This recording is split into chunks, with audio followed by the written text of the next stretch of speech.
Donc une première intervention qui sera axée sur l'habitat inclusif, thème cher à l'APF et qui a été repris dans les orientations nationales très récemment. Pour nous faire cette présentation, 3 personnes. Aurélie Corbin, qui est responsable régionale de l'offre de services dans la région Occitanie-Pyrénées-Méditerranée. Dominique Sigour, directeur régional de la même région. Et Jean-Michel Nicolas, qui est chef de projet Habitat. Donc je vous laisse la parole sur ce sujet de l'habitat inclusif. Merci. Bonjour à tous. Notre dialogue à 3 voix cet après-midi se veut illustratif du pilotage de l'innovation à une échelle territoriale.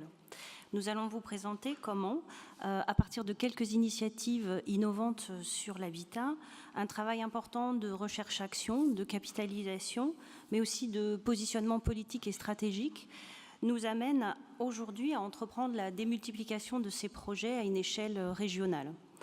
Mais tout d'abord, pour exposer le contexte, je vais me tourner vers Monsieur Sigour qui va nous parler de la problématique de l'habitat, du parcours résidentiel.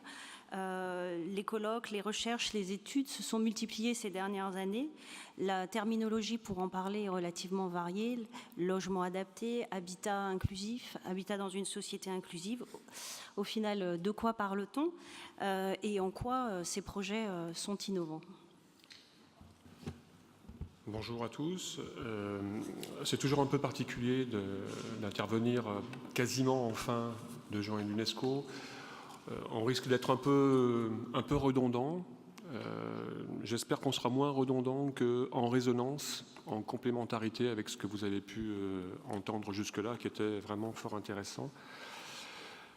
Alors, c'est vrai que concernant l'habitat, depuis quelque temps, il y a comme une évidence à entendre accoler au mot habitat inclusif.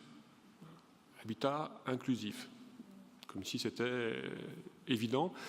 Et par ailleurs, si l'habitat est inclusif, il est forcément innovant également. Donc il y a quelque chose qui est sans doute à reposer parce que ça va être au cœur de notre problématique d'identification de l'innovation dans notre projet et de diffusion ensuite.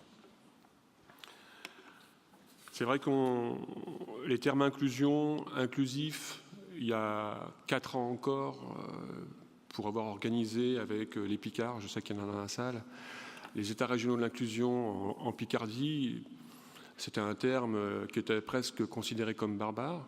Et aujourd'hui, on voit apparaître dans les appels à projets, dans les travaux de préparation des projets régionaux de santé, habitat inclusif.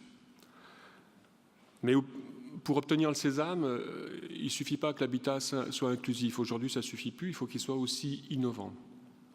Alors, si vous voulez bien, je propose peut-être de m'arrêter un tout petit peu, même si il y a des choses qui ont déjà été dites sur la question de l'innovation, en tout cas telle qu'on a pu nous l'identifier.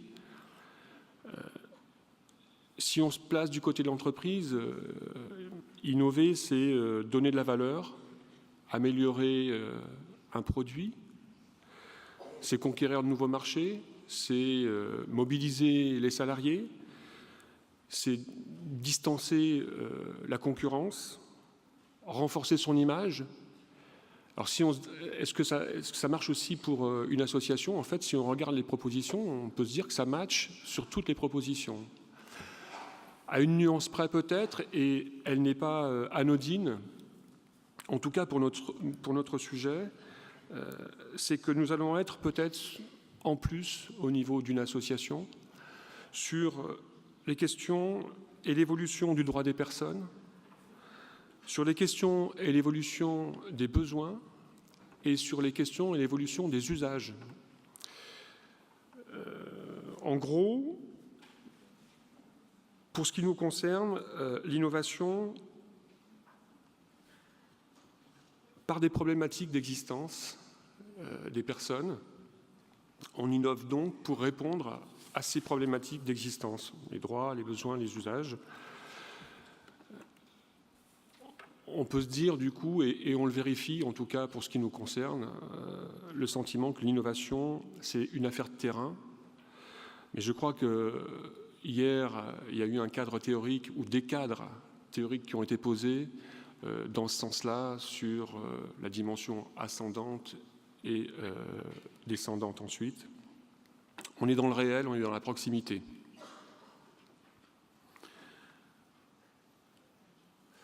Alors je vais peut-être revenir sur les liens que nous avons établis entre habitat inclusif et innovation, et Aurélie Corbin m'a demandé quelques précisions terminologiques, je vais le faire très modestement. Habiter, c'est une manière de s'approprier un espace, d'en prendre possession, de se projeter dans l'existence ici et maintenant, mais demain, ici ou ailleurs. En prendre possession, c'est le personnaliser, le peindre, le tapisser, installer ses meubles, ses objets personnels. Voilà, c'est effectivement une question qu'on peut se poser et qu'on se pose peut-être pas aussi souvent que ça, ou peut-être très souvent, c'est à voir selon les cas.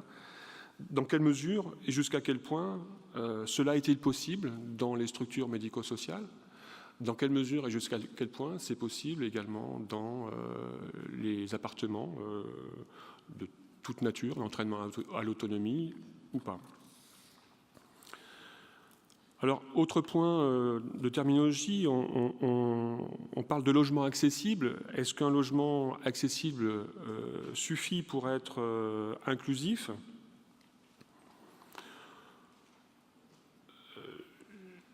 J'ai souvenir, dans le cadre de notre travail de recherche, que nous avions diffusé un film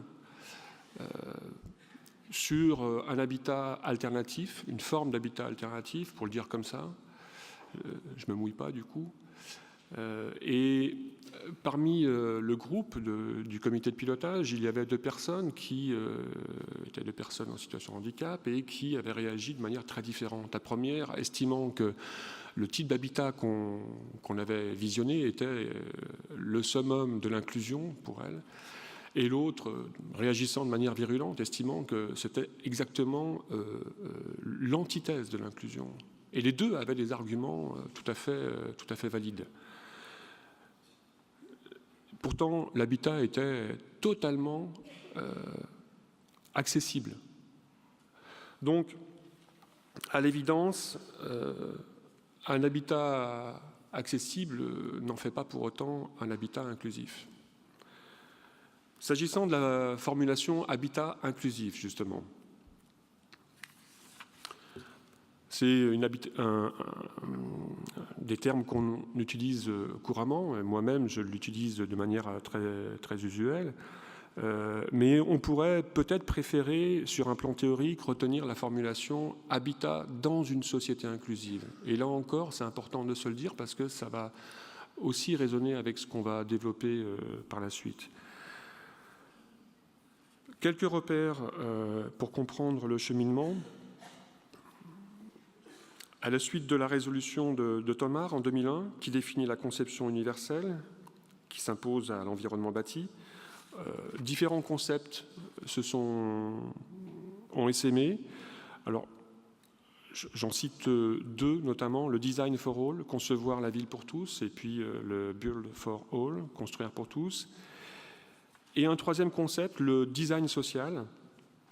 Et là, je vais citer Dominique Argout. Dominique Argout est un chercheur de l'Université Paris-Est-Créteil qui a travaillé avec nous sur la recherche. Il a énormément travaillé sur les problématiques d'habitat.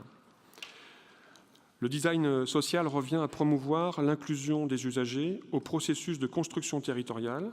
Le but du design social vise à faire participer les individus à la planification et à la gestion de leurs espaces, que ce soit l'espace de leur habitat ou de l'environnement urbain.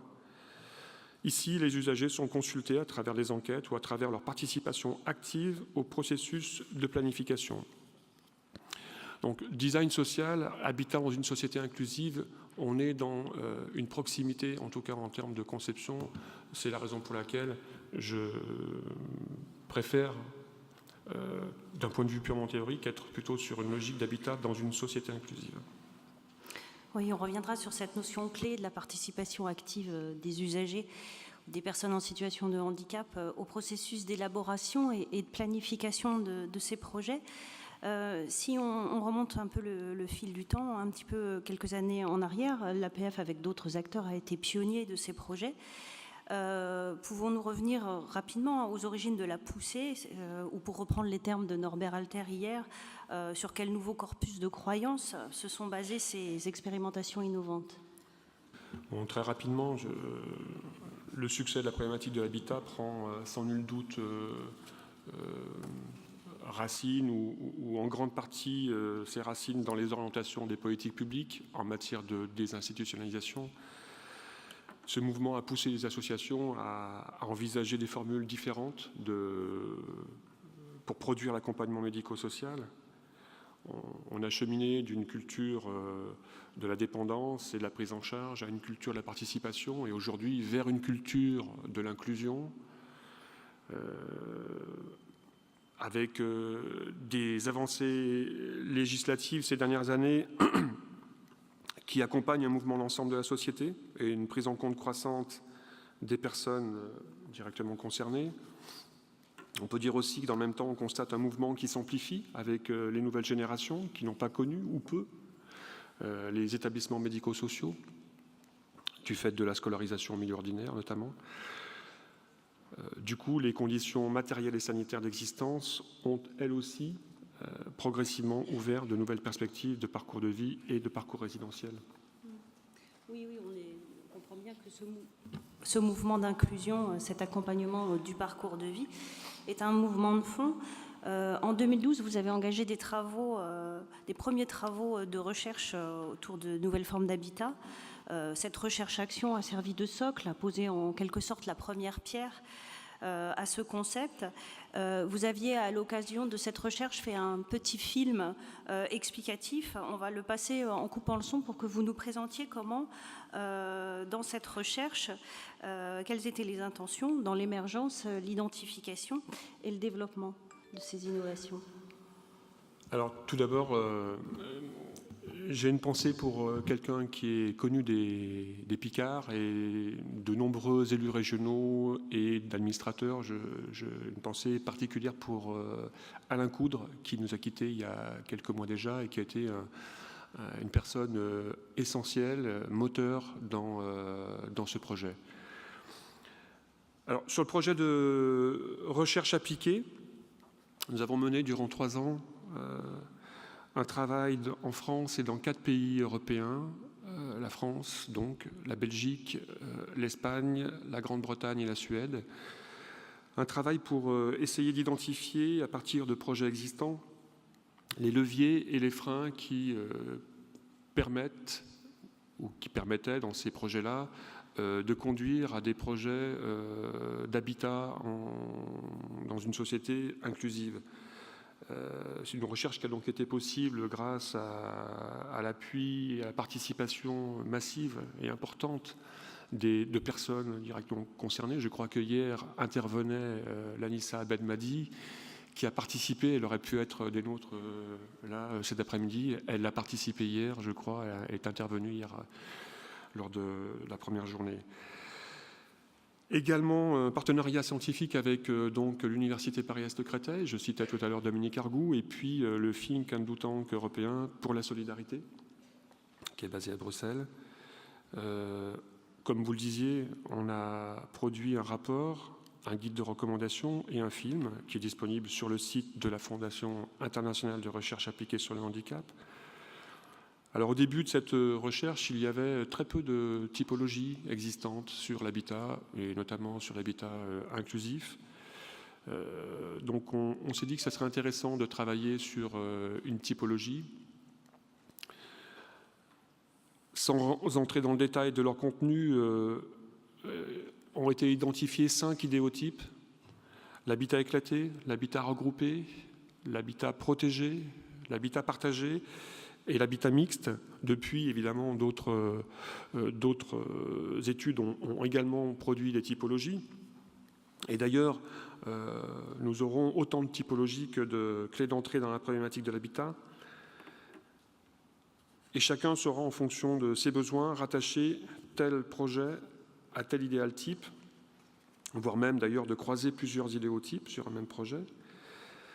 L'analyse typologique est un outil intéressant dans la réflexion, à un moment donné du projet, avec les personnes concernées, bien entendu, pour engager les cadres et les enjeux qui sont possibles, les tenants et les aboutissants, avec les bailleurs sociaux également, avec les pouvoirs publics, les partenaires associatifs aussi.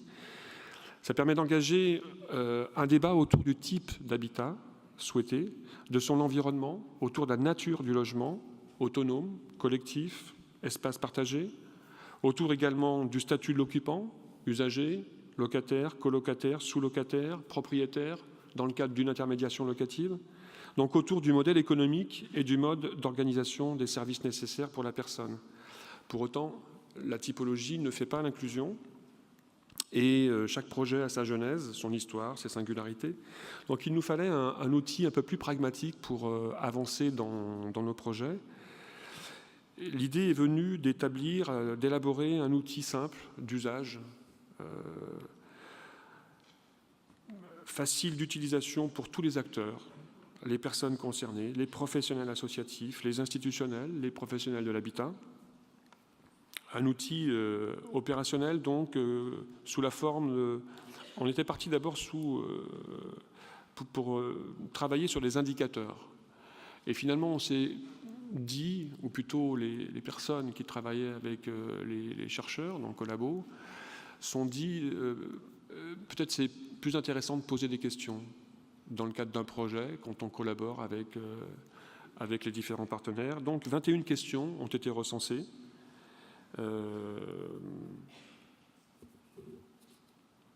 Sachant que ces 21 questions, elles ont été pensées également à travers le prisme de la Convention des Nations Unies relative aux droits des personnes handicapées.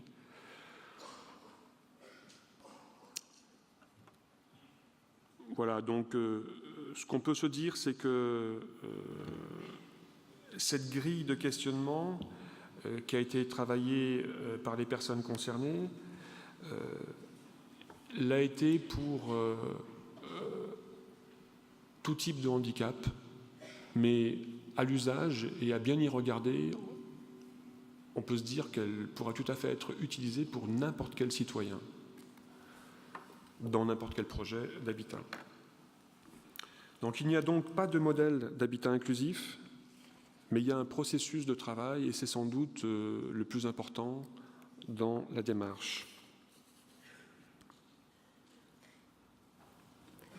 Alors, effectivement, en plus de ce travail-là, un important travail de capitalisation des différentes expériences menées sur le terrain a été effectué au sein de l'APF, puisqu'on recensait 400 logements sur 40 projets. Et a donné lieu effectivement à un travail de capitalisation de ces expériences, un classement en idéotypes et qui ont été analysés à travers 5 grands domaines d'analyse, comme on le disait. Ces travaux ont donné lieu à deux grands colloques, un premier à Bruxelles et un dernier en mai 2016 à Paris. Au cours de ces colloques ont été diffusées des petites vidéos qui donnent largement la parole et qui illustrent ces différents projets d'habitat en donnant largement la parole à leurs habitants et aux professionnels qui y travaillent. Ces vidéos sont un support très intéressant pour nous quand on lance ces projets en région, parce qu'ils sont des supports très didactiques pour comprendre très rapidement de quoi il s'agit et comment on peut se projeter dans ces différentes formes d'habitat. Et c'est un support qu'on utilise régulièrement, donc avec Jean-Michel Nicolas, en tant que chef de projet. Mais au-delà de ces outils fort utiles pour commencer à opérationnaliser des projets sur le terrain, il était aussi important de construire une volonté politique pour faire émerger cette problématique. Un groupe de travail habitat et handicap a notamment largement contribué à faire émerger la démarche nationale en faveur de l'habitat inclusif pour les personnes en situation de handicap, qui est parue en décembre 2016 et qui est portée par la Direction générale de la cohésion sociale et dont les mesures visent à faire émerger des projets mais aussi à les sécuriser économiquement et juridiquement, puisqu'aujourd'hui, on le verra, il y a quand même encore une prise de risque fort dans ces projets. Alors on verra après l'échéance électorale de 2017 ce qu'il en est. On verra aussi si ces mesures peuvent concrètement se mettre en œuvre, à défaut d'avoir des financements très fléchés. Mais je pense que Christophe Douénaud nous en reparlera.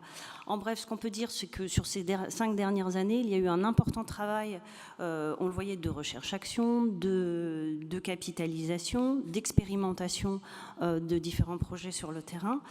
Donc on se dit que finalement, c'est facile, il n'y a plus qu'à, on va pouvoir démultiplier ces projets sur l'ensemble des territoires. Mais sur le terrain, en dehors des bureaux et des commissions, c'est là que tout reste à inventer et que tout commence. Dominique Sigour, en tant que directeur régional, comment justement vous avez envisagé le transfert de ces innovations à une échelle régionale ?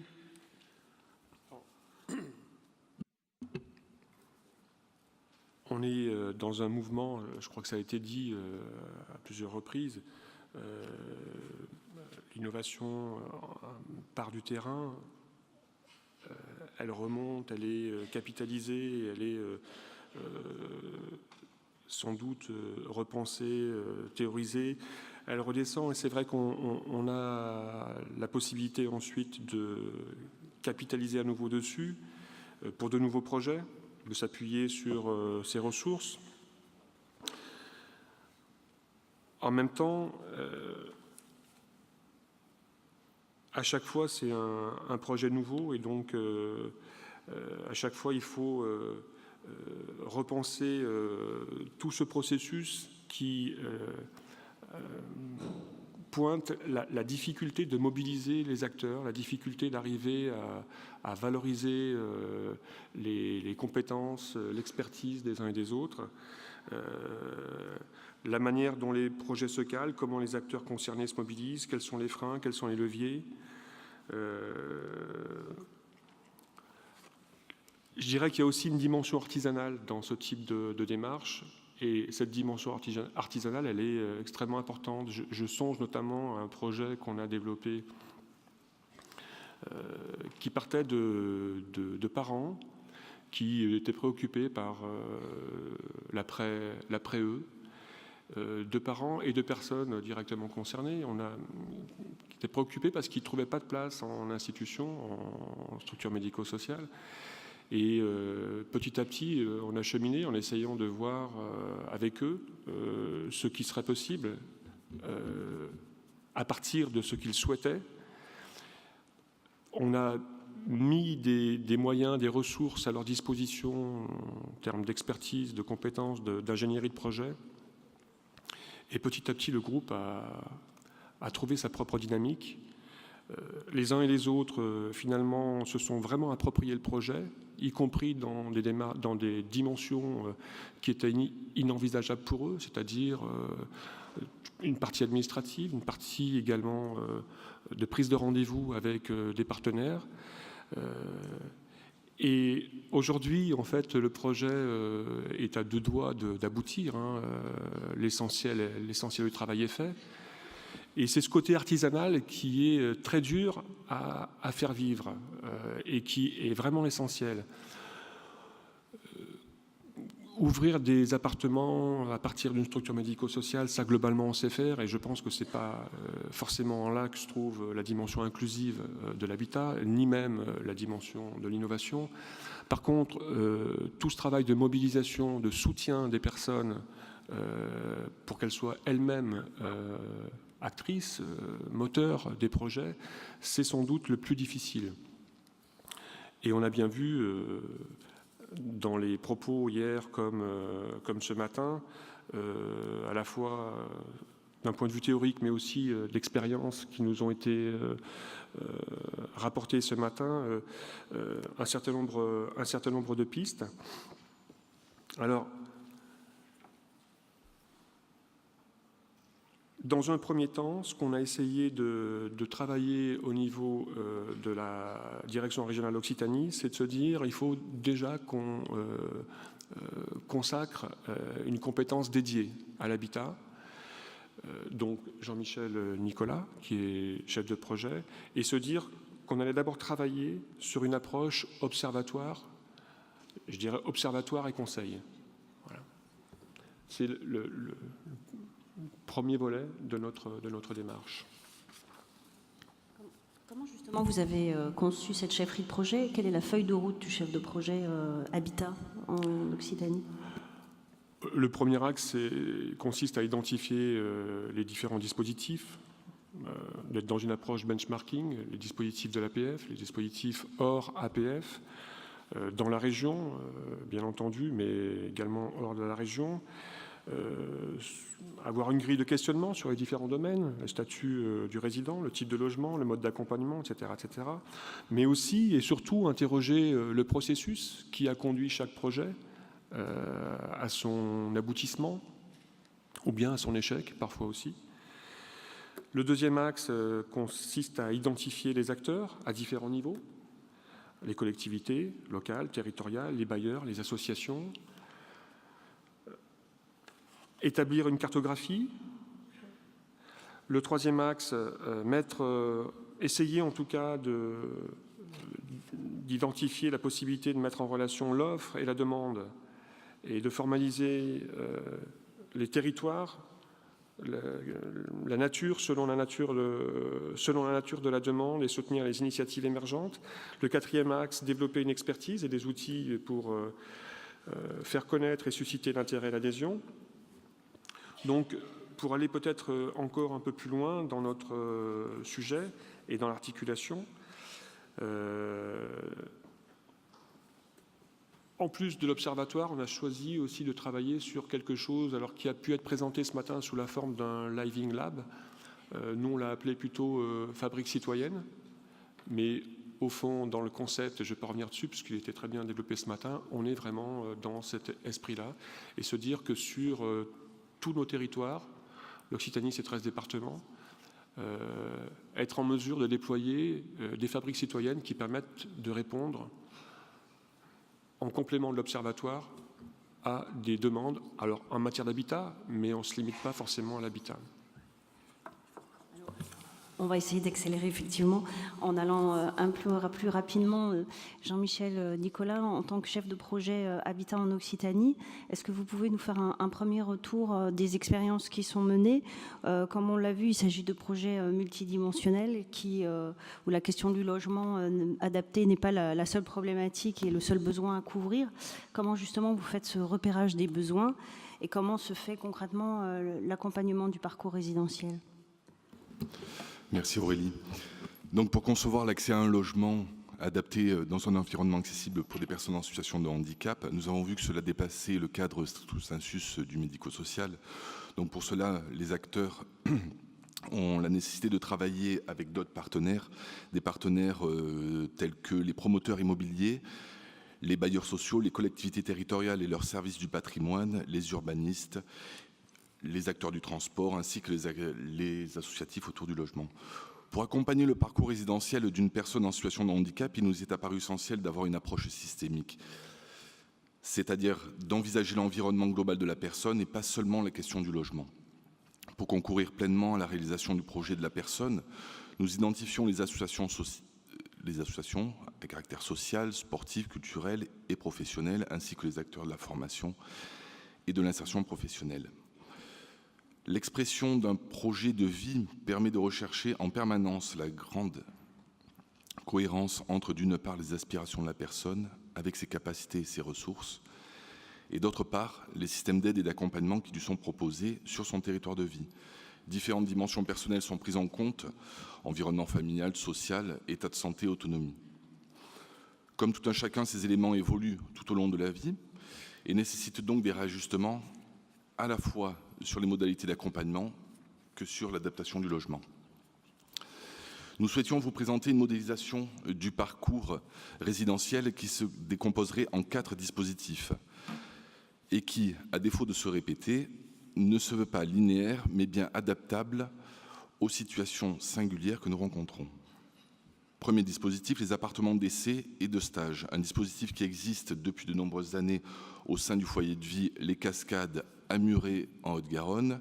Les résidents, mais aussi les adultes d'IEM du département viennent s'exercer à la vie en appartement en bénéficiant de l'accompagnement pluridisciplinaire de proximité.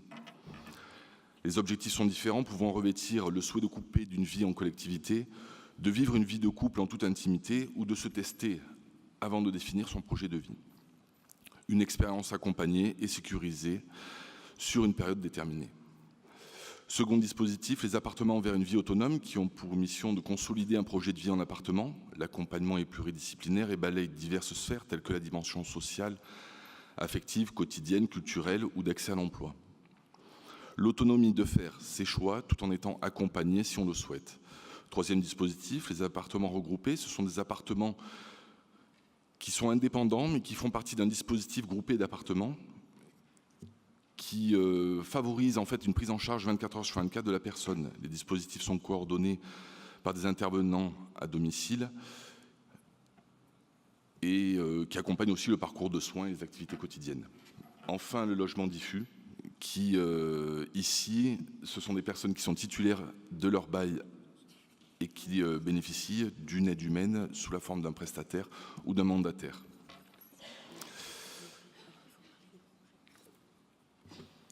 Alors, peut-être nous parler des quelques projets qui sont déjà en cours sur le territoire, et notamment ceux que nous avons lancés sur les 8 derniers mois. Alors aujourd'hui, si on cartographie un petit peu sur la région Occitanie et nos 13 départements, on a comptabilisé 6 projets concrets qui se mettent en place sur la région.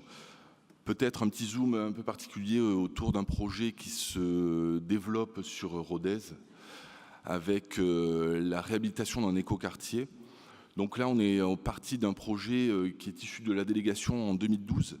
En 2012, un adhérent, mais aussi un élu de notre conseil APF de département, qui est en situation de handicap tétraplégique, qui lui-même vit en autonomie à domicile, a souhaité mettre au profit de tous son expérience à domicile.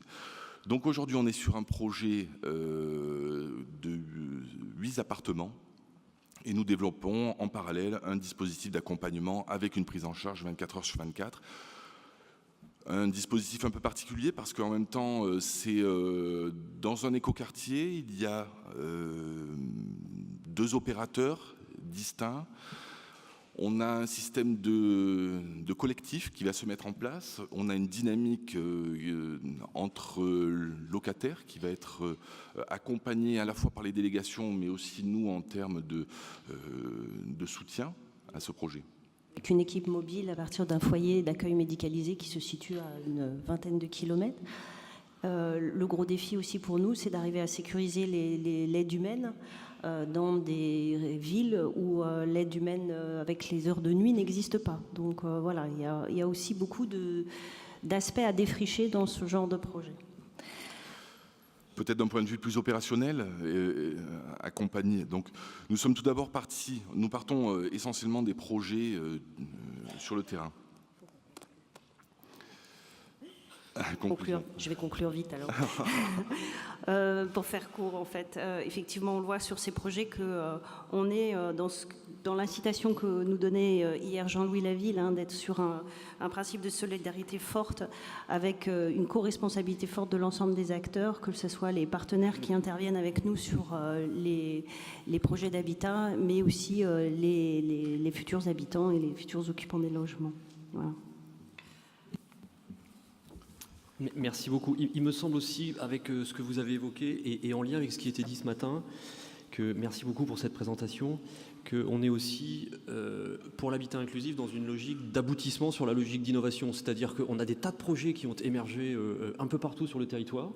Donc il y a eu un exemple particulièrement exemplaire sur ce que vous citez avec une étude, une capitalisation sur ce qui s'est fait. Et maintenant on arrive à la fin du processus, ou au début de la fin, je ne sais pas, où les pouvoirs publics reprennent en essayant de modéliser ce qui a été fait, c'est ce qui est issu du CIH notamment, avec des orientations maintenant qui devraient être beaucoup plus précises, on peut l'espérer au niveau national, pour aussi répondre aux risques qui sont pris dans tous ces projets inclusifs, ces projets d'habitat inclusif où il y a des risques financiers, juridiques, avec l'idée de les inscrire dans les textes nationaux.